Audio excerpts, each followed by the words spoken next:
ये सभी सलाह हमारे दोस्त डॉक्टर वॉटसन ने हमारे वहाँ पहुँचने पर दिए थे, और अगर ऐसा हुआ तो ये सब सिम्पसन के खिलाफ ही जाएंगे। इसमें कोई शक नहीं है कि उसके पास ना तो कोई चाकू है और ना ही उस पर कोई चोट का निशान है। उसके खिलाफ सबूत वाकई बहुत ही मजबूत हैं। उसकी उस पसंदीदा घोड़े के गायब होने में ख़ास रुचि थी। अस्तबल वाले लड़के को जहर देने में उस पर शक था।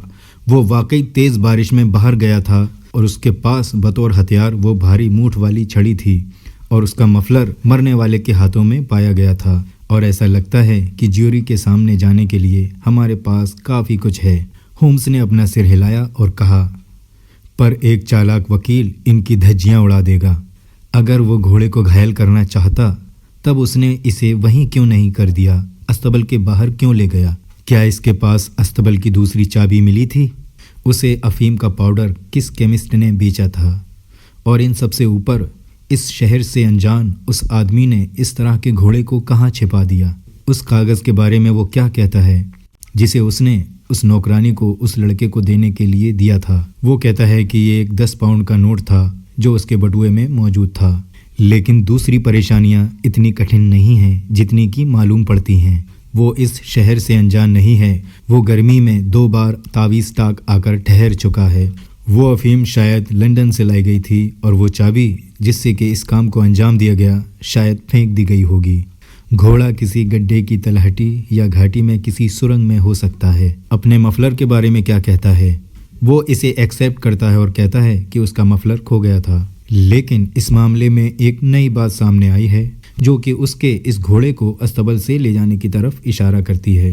होम्स ने अपने कान खुजाए। हमें कुछ ऐसी जानकारियां मिली हैं जिनसे पता चलता है कि जहां पर कत्ल हुआ उस जगह से 1 मील की दूरी पर ही सोमवार की रात को कुछ खानाबदोश ठहरे हुए थे, और मंगलवार को वो वहां से चले गए। अब यह अनुमान है कि सिम्पसन और उन खानाबदोशों के बीच कोई संबंध रहा होगा, और शायद वो घोड़ा लेकर उनके पास जा रहा होगा और तभी उसका पीछा करके उसे पकड़ लिया गया होगा। शायद वो घोड़ा अभी भी उनके ही पास हो। ये खानाबदोश इस बंजर इलाके में घूमते रहते हैं। मैंने 10 मील के घेरे में तावीज़ टाक के हर अस्तबल और बाहरी घरों को छान मारा है। जहाँ तक मैं समझता हूँ अभी एक और अस्तबल यहाँ पास में ही बचा हुआ है। हाँ, ये एक ऐसी बात है जिसकी उम्मीद हम लोगों को नहीं करनी चाहिए। उनका घोड़ा डेसबोरो इस बाजी में दूसरे नंबर पर था। उनकी रुचि इस पसंदीदा घोड़े को गायब करने में हो सकती है। जैसा कि सुनते हैं उनके ट्रेनर स्लास ब्राउन ने इस आयोजन पर बहुत बड़ी बाजी लगाई थी, और वो इस बेचारे स्टार्कर का दोस्त भी नहीं है। क्या मेपल्टन के अस्तबलों से इस सिम्पसन का कुछ भी लेना देना नहीं है? कुछ भी नहीं, बिल्कुल भी नहीं। होम्स घोड़ा गाड़ी में पीछे की तरफ पीठ टिकाकर बैठ गए और बातचीत बंद हो गई। कुछ ही मिनटों के बाद हमारे चालक ने लाल छोटी ईंटों वाले एक साफ सुथरे विला के सामने गाड़ी रोक दी। विला की दीवारों पर किनारी बाहर की तरफ लटकी हुई थी और विला सड़क के किनारे ही स्थित था। कुछ ही दूरी पर बाड़े के उस पार स्लेटी रंग की टाइल वाला एक बड़ा सा घर दिखाई पड़ रहा था। हमारे चारों तरफ वो बंजर मैदान एक हल्का सा उभार लिए हुए मुरझाते हुए फर्न के पौधों के कांसे के रंग सा फैला हुआ था, जो कि तावीज़ टाक के चर्च के ऊंचे खंभों और पश्चिम दिशा के मकानों के समूह से ही अलग होता था, और जिनसे मेपल्टन के अस्तबलों का भी पता चल रहा था।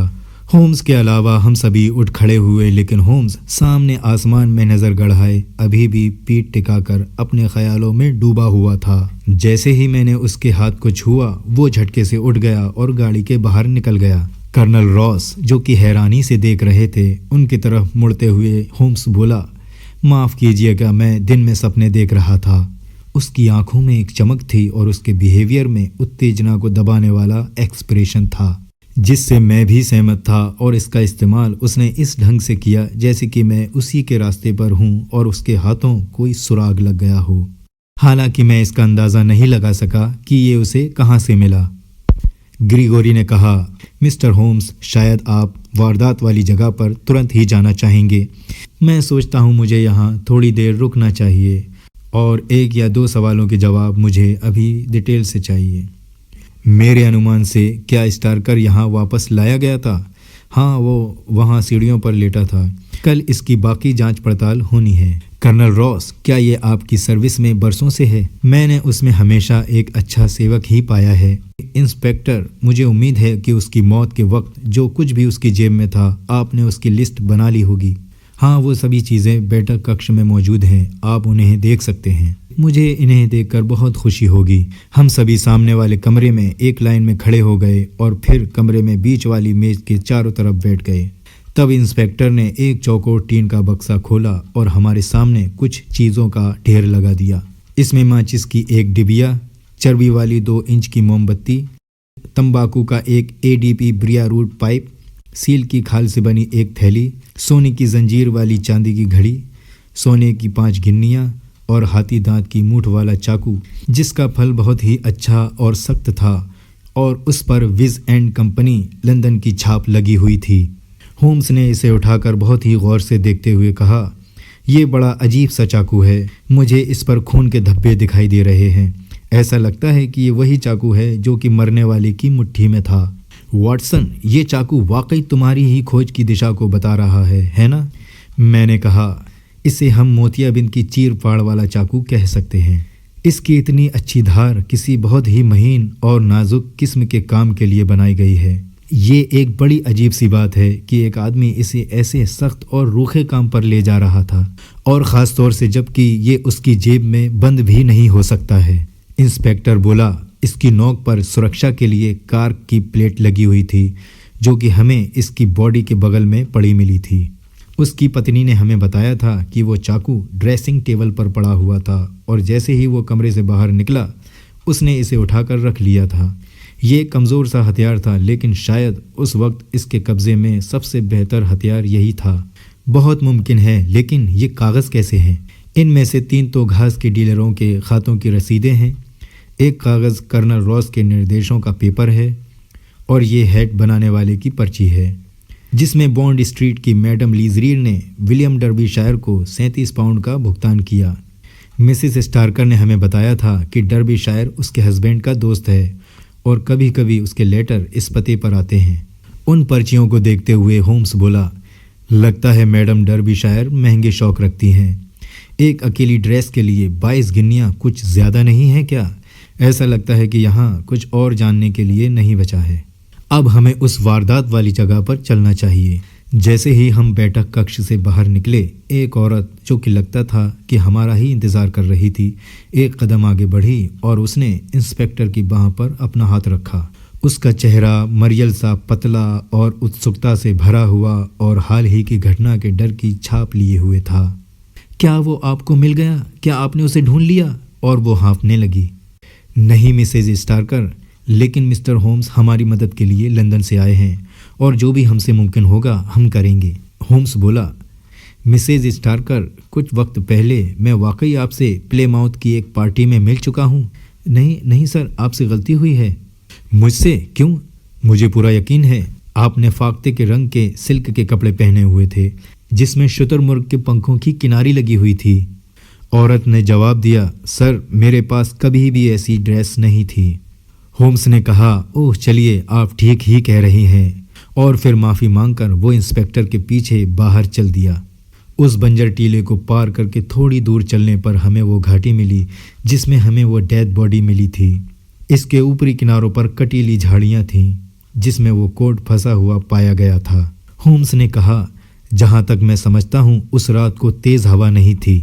उस सिचुएशन में वो ओवरकोट उड़कर उस झाड़ी में नहीं फंस सकता, बल्कि इसे वहाँ पर रखा गया है। हाँ, ये उस झाड़ी पर फैला दिया गया था शायद। आपने तो मेरे मन की रुचि जगाती है। ऐसा लगता है कि ये ज़मीन काफ़ी रौंदी गई है। इसमें कोई शक नहीं है कि सोमवार की रात से अब तक यहाँ से काफ़ी लोग गुजरे होंगे। यहाँ किनारे पर एक और चटाई का टुकड़ा बिछा दिया गया था और हम सभी उसी पर खड़े थे। इस झोले में मेरे पास एक जोड़ा स्टार्कर का और एक जोड़ा सिम्पसन का जूता है और साथ ही सिल्वर ब्लेज की एक लोहे की नाल है। वाह इंस्पेक्टर, तुमने बहुत ही बेहतर काम किया है। होम्स ने वो बैग ले लिया और उस गड्ढे में उतरने लगा। उसने उस चटाई को और बीच में सरका लिया। फिर उसने चेहरे पर एक खिंचाव सा लाते हुए अपनी ठुड्डी को हथेली पर टिकाए अपने सामने की रौंदी हुई मिट्टी को ध्यान से देखने लगा और अचानक बोला, हेलो, ये क्या है? ये आधी जली हुई मोम वाली माचिस की तीली थी और इसमें इतनी मिट्टी लगी हुई थी कि ये एक लकड़ी की पपड़ी लग रही थी। इंस्पेक्टर ने चेहरे पर थोड़ी सी नाराज़गी का भाव लाते हुए कहा, मैं ये नहीं सोच पा रहा हूँ कि मैंने इसे कैसे नहीं देखा। ये छिपी हुई और मिट्टी में दबी हुई थी। मैंने केवल इसलिए इसे देखा क्योंकि मैं इसे ढूंढ रहा था। इसे पाकर आप क्या उम्मीद करते हैं? मैं सोचता हूँ ये ऐसे ही यहाँ नहीं पड़ी है। होम्स ने बैग से वो जूते बाहर निकाल लिए और ज़मीन पर पड़े निशानों से उन्हें मिलाया।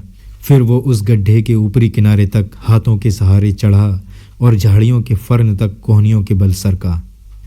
इंस्पेक्टर बोला, मेरे हिसाब से वहाँ अब और रास्ता नहीं है। मैंने इस मैदान की हर दिशा में 100 गज तक काफ़ी ध्यान से जांच कर ली है।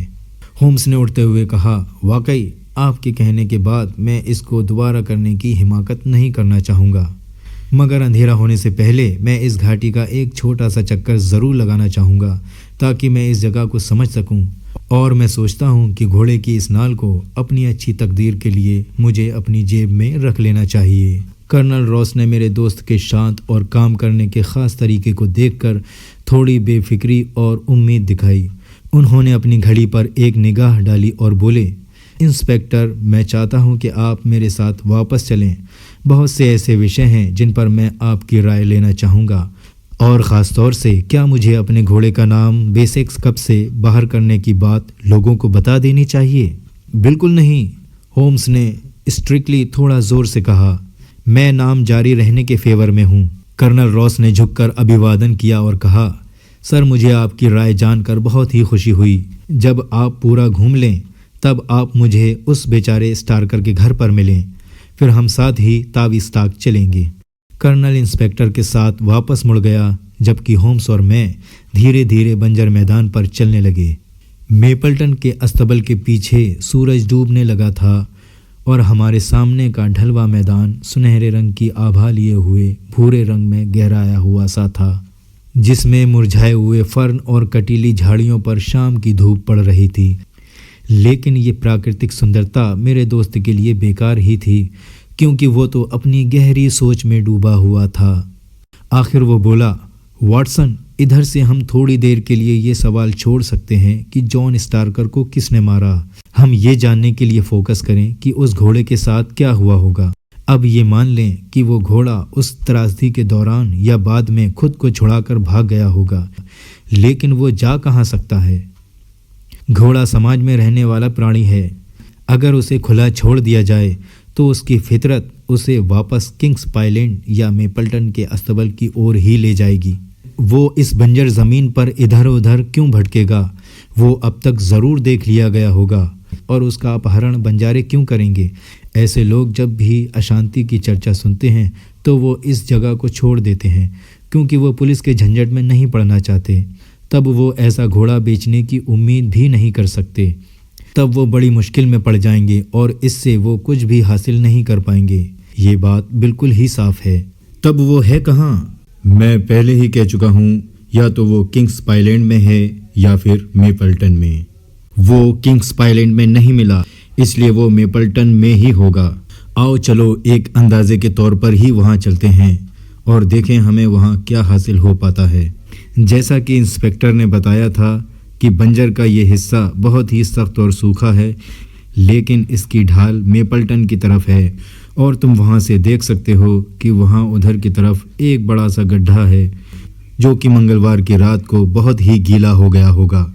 अगर हमारा अंदाज़ा सही है तब घोड़े ने उसे ज़रूर पार किया होगा, और इस बात में दम है कि हमें वहाँ उसके पैरों के निशान मिलने चाहिए। हम बातचीत करते हुए तेज़ी से चल रहे थे और कुछ ही मिनटों में उस बड़े गड्ढे के पास पहुँच गए। होम्स के कहने पर मैं उस गड्ढे के किनारे के दाहिने तरफ से उतरा और वो बाईं तरफ से उतरे, लेकिन अभी मैं 50 कदम ही चल पाया था कि मैंने उनके चिल्लाकर पुकारने की आवाज़ सुनी और देखा कि वो हाथ हिलाकर मुझे बुला रहे थे। उनके सामने मुलायम ज़मीन पर घोड़े के फुटप्रिंट्स दिख रहे थे, और उनके पास जेब में जो घोड़े की नाल थी वो उस छाप में ठीक ठाक समा गई थी। होम्स ने कहा, देखा कल्पना का कमाल, यही वो चीज़ है जिसकी ग्रिगोरी के पास कमी है। हमने कल्पना की थी कि क्या हो सकता था और अंदाजे पर काम किया, और फिर खुद को सही पाया। चलो अब आगे बढ़ते हैं। हमने उस दलदली तलहटी को पार किया और करीब 1/4 मील सूखी और सख्त ज़मीन पर चले। आगे फिर ज़मीन ढालू थी और वो फुटप्रिंट्स भी दिखाई पड़े। करीब आधे मील तक वो निशान फिर से गायब हो गए, लेकिन उन्हें पाने के लिए हम मेपल्टन के काफ़ी पास तक पहुंच गए। ये होम्स ही थे जिन्होंने उन निशानों को पहले देखा और उनके देखते ही उनके चेहरे पर जीत का एक एक्सप्रेशन था। घोड़े के फुटप्रिंट्स के पीछे अब एक आदमी के भी पैरों के निशान दिख रहे थे। मैं ज़ोर से बोला, पहले घोड़ा अकेला था, ऐसा ही लगता है कि ये पहले अकेला ही था। अरे देखो तो ये क्या है। दोनों ही फुटप्रिंट्स अचानक वापस मुड़ गए थे और अब वो किंग्स आइलैंड की दिशा की ओर जा रहे थे। होम्स ने सीटी की आवाज़ निकाली और हम उनके निशानों के पीछे चल पड़े। उनकी आंखें फुटप्रिंट्स पर ही टिकी थीं, लेकिन मैं उनसे कुछ हटकर एक और देख रहा था। तभी मुझे देखकर बड़ी हैरानी हुई कि वही फुटप्रिंट्स फिर से वापस उल्टी दिशा की ओर आ रहे थे। जब मैंने उनकी तरफ इशारा किया तब होम्स बोले, वॉटसन, तुम समझ लो ये तुम्हारे लिए है। तुमने हमारी काफ़ी दूरी बचा दी है, क्योंकि इसने हमें हमारे निशानों पर वापस ला दिया है। चलिए वापसी के निशानों के पीछे चलते हैं। हमें काफ़ी दूर तक नहीं चलना पड़ा। निशान डामर वाले रास्ते पर जाकर ख़त्म हो गए थे। ये रास्ता मेपल्टन के अस्तबलों के फाटकों की ओर जा रहा था। जैसे ही हम वहाँ पहुँचे, एक साइस दौड़ता हुआ बाहर आया और बोला, हम यहाँ किसी बाहरी आदमी को नहीं देखना चाहते हैं।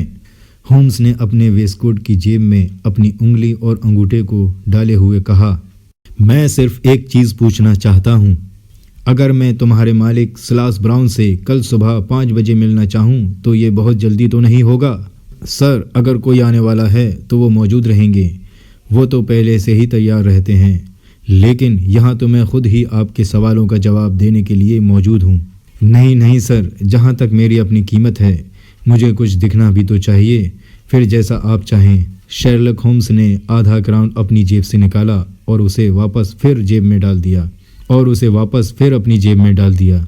उसने देखा कि गुस्से से घूरता हुआ एक बुजुर्ग आदमी फाटक पर हाथों में चाबुक लहराता हुआ टांगे फैलाकर खड़ा है। डॉसन, क्या बात है? गप्पेबाजी मत करो, जाकर अपना काम करो। और तुम्हें यहाँ क्या काम है? होम्स ने बड़े ही मीठे स्वर में कहा, सर, हम सिर्फ 10 मिनट के लिए आपसे बात करना चाहते हैं। मेरे पास बेकार घूमने वालों से बात करने का वक्त नहीं है। हमें यहाँ अजनबी का आना पसंद नहीं। भाग जाओ, नहीं तो तुम्हारे पीछे कुत्ता छोड़ दूंगा। होम्स आगे की ओर झुके और उस ट्रेनर के कानों में फुसफुसाकर कुछ कहा, जिसे सुनते ही वो उत्तेजित हो गया और उसकी कनपटी गुस्से से लाल हो गई। वो चिल्लाया, ये झूठ है, बिल्कुल बकवास। ठीक है, क्या हम इस बारे में यहीं लोगों के सामने बात करें या तुम्हारे कमरे में चलें? अच्छा, तो तुम चाहते हो तो भीतर आ जाओ। होम्स मुस्कुराया। वॉटसन, मैं कुछ मिनटों में ही लौट कर आता हूँ। हाँ तो मिस्टर ब्राउन, अब ये आप पर ही निर्भर करता है। अभी सिर्फ 20 मिनट ही बीते थे कि होम्स और वो ट्रेनर फिर से वापस आते दिखे, लेकिन अब उस ट्रेनर की वो सारी गुस्से वाली लाली मुरझाकर रंग छोड़ चुकी थी। इतने कम वक्त में ऐसा चेंज मैंने पहले कभी नहीं देखा था कि जैसा मुझे स्लास ब्राउन के चेहरे पर दिखा। उसका चेहरा पीला पड़ चुका था और भवों पर पसीने की बूंदें झलक रही थीं और चाबुक हवा में हिलती टहनी की तरह हिल रहा था। उसका वो बेतुका बिहेवियर भी अब गायब हो चुका था और वो मेरे साथी के बगल में घिघियाता हुआ वैसे ही चल रहा था जैसे कि एक कुत्ता अपने मालिक के बगल में चलता है। आपके निर्देशों का पूरा पालन होगा, मैं उन्हें पूरा कर दूंगा। होम्स ने उसकी तरफ देखते हुए कहा, इसमें कोई गलती नहीं होनी चाहिए। जैसे ही उसने होम्स की आंखों में एक धमकी भरी चेतावनी देखी तो वो कांप गया। ओ नहीं, इसमें कोई गलती नहीं होगी, ये काम ज़रूर हो जाएगा। क्या मुझे इसे पहले ही बदलना है या नहीं? होम्स ने 1 मिनट रुककर कुछ सोचा और फिर ज़ोर से हंस पड़ा। वो बोले, नहीं, अभी नहीं, मैं इस बारे में तुमको लिखूंगा। हाँ, अब और कोई चालाकी नहीं तो समझ जाओ फिर तुम्हारा क्या अंजाम होगा। ओ सर, आप मुझ पर भरोसा करें, आप मुझ पर भरोसा कर सकते हैं। हाँ, ऐसा लगता है कि मैं कर सकता हूँ। अच्छा, तो तुमसे कल बात होगी। इतना कहकर वो उस आदमी के हिलते हुए हाथ पर ध्यान ना देते हुए, जो कि उसने इन्हीं के लिए बाहर निकाला था, वापस मुड़ा और किंग्स आइलैंड की ओर चल पड़ा।